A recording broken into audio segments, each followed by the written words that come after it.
In today's tutorial, I'm going to show you 4 different ways you can make your own pattern weights.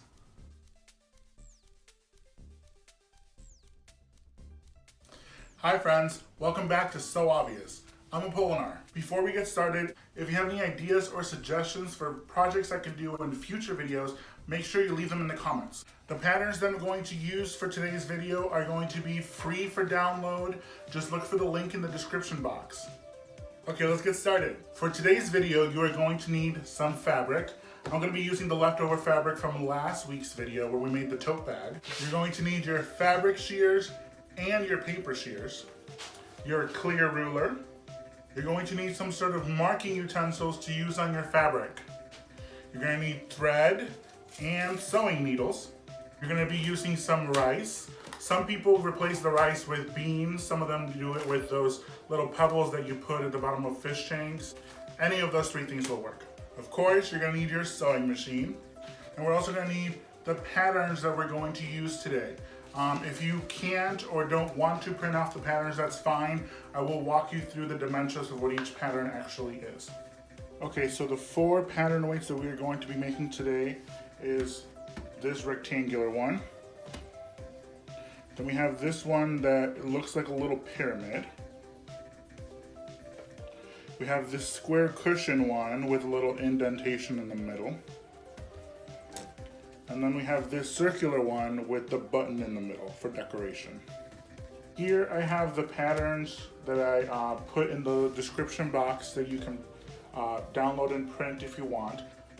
For the rectangle pattern, we have 6 1/4 inches this way and 3 inches this way.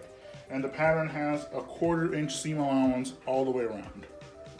For the little pyramid, it's a square that is 3 by 3. And again, it has a 1/4 inch seam allowance all the way around. For the cushion square pattern weight, the pattern is 4 1/2 by 4 1/2, and in the center is a 1 by 1 inch square. For the circle pattern, I have a circle that has a diameter of 5 inches, and then on the middle, I have a circle with the radius of 1 inch. I realized that measuring a circle is going to be kind of hard, so something that I found is that you can use the lid for a bottle of wipes from those Lysol wipes, and it's a little bit smaller than the actual pattern, but it should be pretty close enough that you can still use it.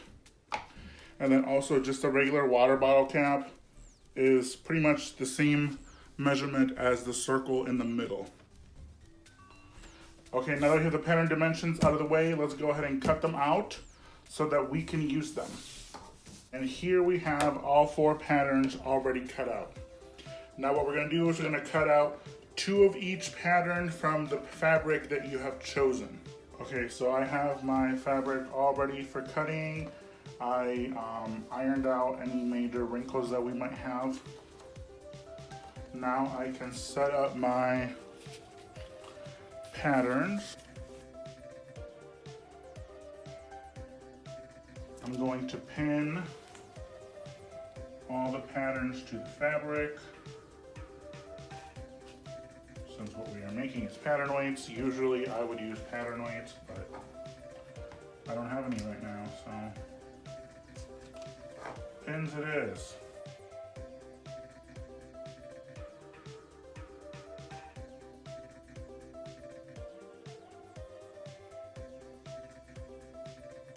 And now we have all 4 pieces cut out.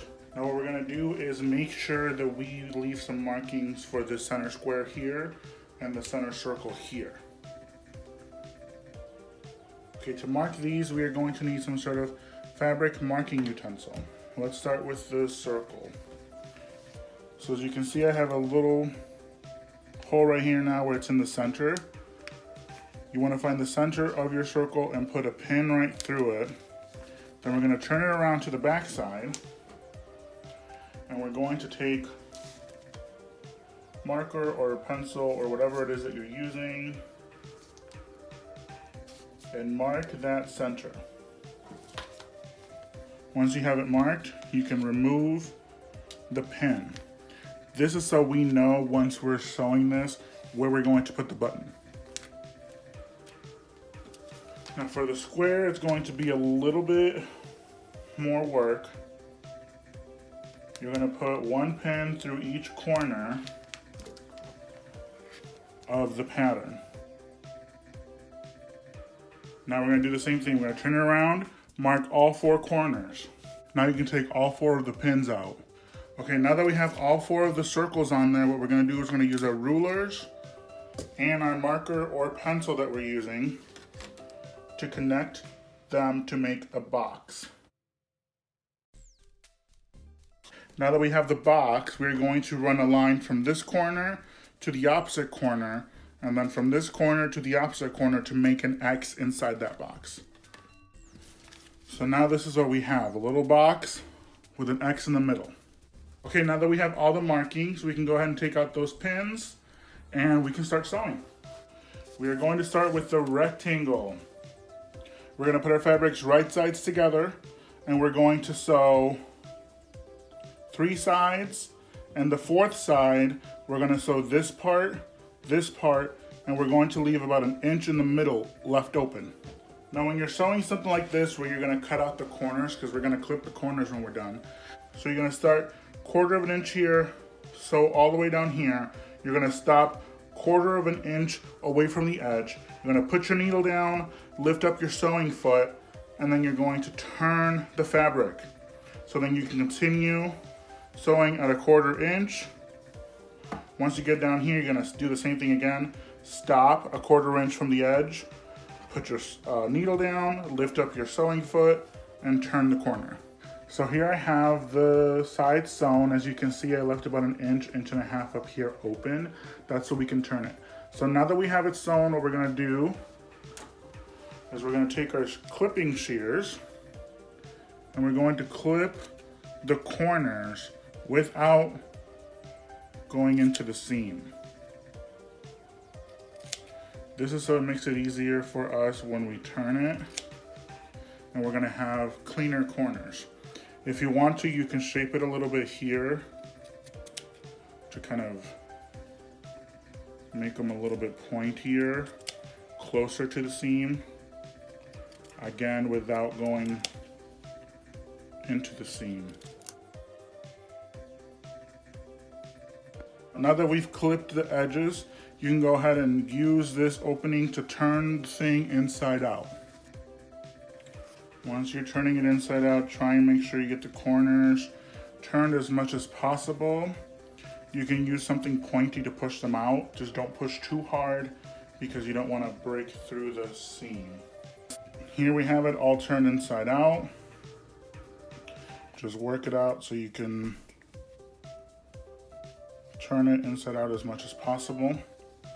And we're gonna set this side, we're gonna set this piece aside now, and we're gonna move on to the pyramid. Pyramid is actually a very popular style of pattern weights. And it's actually really easy. It looks a little bit harder than what it is. So what you're gonna do is you're going to sew just 3 sides of the square at 1/4 inch seam allowance. Here we have the 3 sides sewn.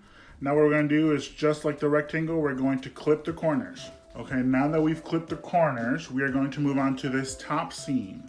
For this top seam, we're going to do something similar to what we did when we made the tote bag. So this is what it looks like. You're going to pinch it from both sides and open it this way.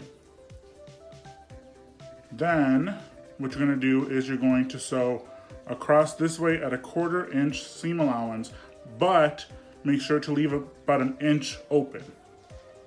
Okay, so now that I've sewn this seam, I'm gonna open the inch or so that I left open. I'm gonna use that to turn the whole thing inside out. Here is the pyramid.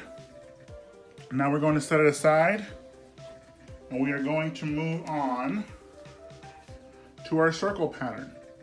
Okay, so we're gonna go ahead and take off these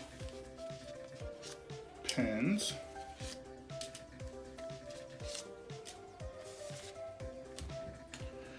And we're going to put these right sides together. Make sure that your marking is on the right side of the fabric. And we are going to sew it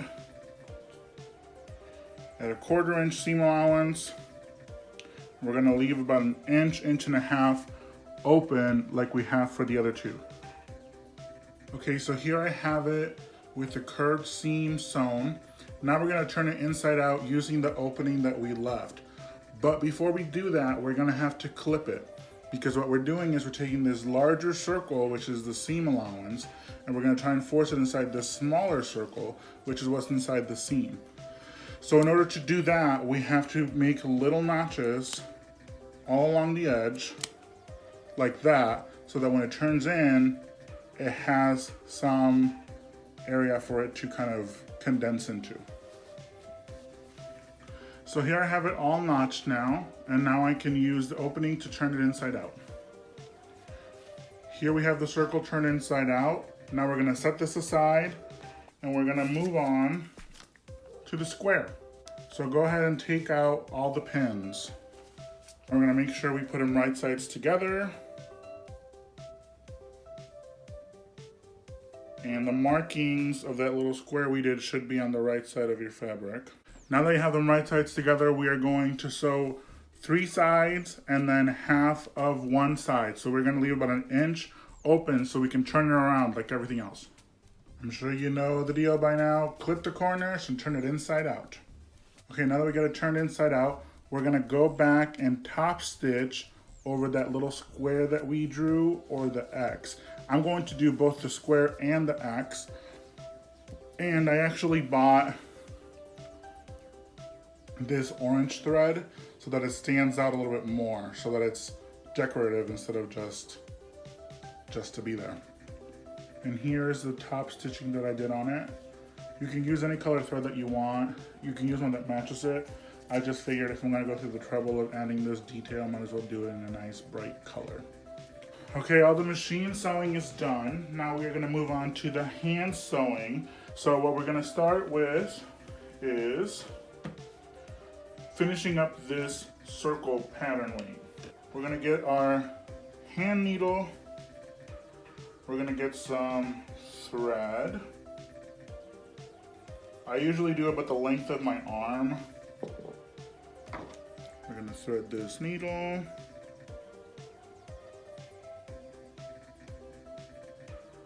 We're gonna try.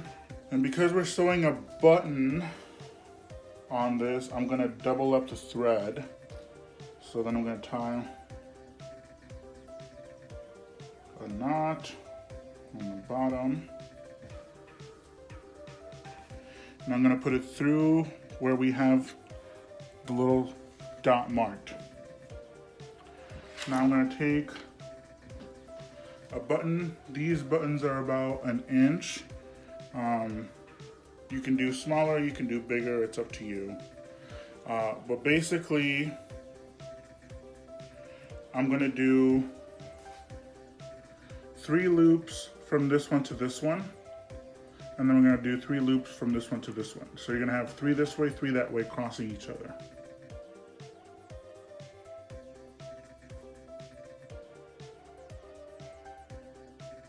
Last one. Don't stab yourself like I just did. Now what we're gonna do is we're going to take the needle from the back. We're gonna push it in, but we're gonna fold the fabric so it comes between. We're gonna fold the fabric, push it through so it comes between the button and the fabric. Pull it through. We're gonna wind the fabric around the button 2 or 3 times. And then we're going to go in between the fabric and button again to push the needle to the back. And that just kind of helps strengthen and stabilize the button a little bit more. Now what we're gonna do is we're gonna tie it off. So you're going to push the needle through the fabric, but it's gonna end up on the same side. Then you're gonna take the thread, wrap it around the needle 3 times, pull the needle through tightly, it'll tie it off. Now you can cut it off. And there's a little button. Okay, so now it's time to take out the rice because we're gonna start filling the pattern weights. One way that I found that makes it easier for me is to make a little funnel. So I just took some paper and stapled it. You can start with whichever one you want. I'm gonna start with this one because it's the easiest. So you're gonna find the opening that we left, put the funnel or whatever it is that you're using to fill it with, and start pouring some rice in. And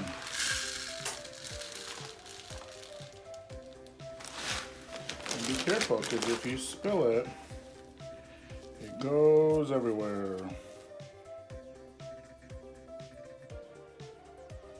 Once you have a little bit of rice in there, give it a nice little shake to kind of help move the rice, pack itself in a little bit tighter. And keep on filling. Oh God, it's gonna get everywhere. Mother.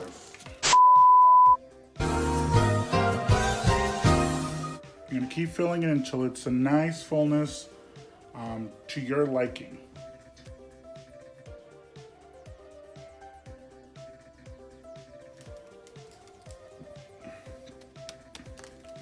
Again, once you got it to a nice fullness, you can move on to the next one. Okay, now that you have all of your pieces sewn and filled with the rice, the only thing left to do is close them up. Now there's 3 different ways that you can close them up. You can go back to your sewing machine, stitch as close as possible to the edge, and then be done with it. Or you can do some hand sewing. For hand sewing, there's 2 methods that I recommend. One of them is easier than the other for when you're a beginner. So I'll just show you both. The first one is pretty easy. It's the one everyone knows. It's called the whip stitch. And what you do with that one is you just go in through both layers of fabric and then whip it around. Go in again, whip it around, and you just keep whipping it, and just keep going like that until you finish it. Now, of course, this is filled with rice, so you want the stitches to be very small. You want the stitches to be very small so that the rice doesn't fall out on you. Now the second method is called the ladder stitch. The ladder stitch is a little bit harder, not too much harder, but it is great so that you don't actually see the stitching. And what you do for that one is you take a little bit from this side, pull it through, then you go over to this side, move a little bit forward, take a little bit off that side and pull it through. Then you go back to this side, and you're just gonna go back and forth like that. And when you pull it, it'll pull the pieces together and you won't actually see the stitching.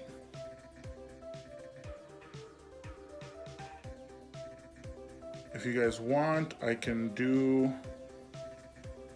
more detailed videos in the future about different types of stitches with hand needles.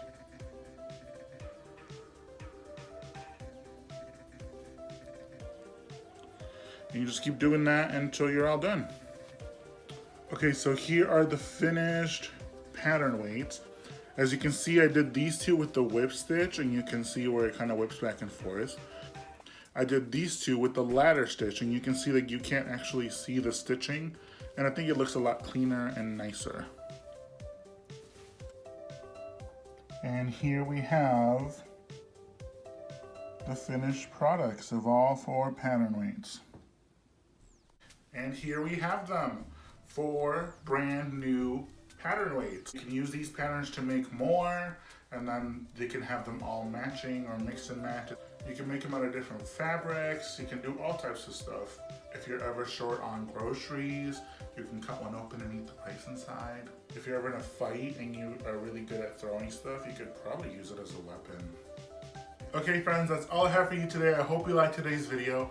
If you did, make sure you like, share, subscribe, ring the bell, and leave a comment. Again, if you have any ideas for any videos that I could do in the future, make sure you leave a comment. You can even find me on Instagram at @APollyLook. You can shoot me a DM and I will try and get back to you. If you didn't like the video, maybe you should make your own YouTube channel and then make content that you do want to see. Take that negative energy and turn it into something good. Okay, bye.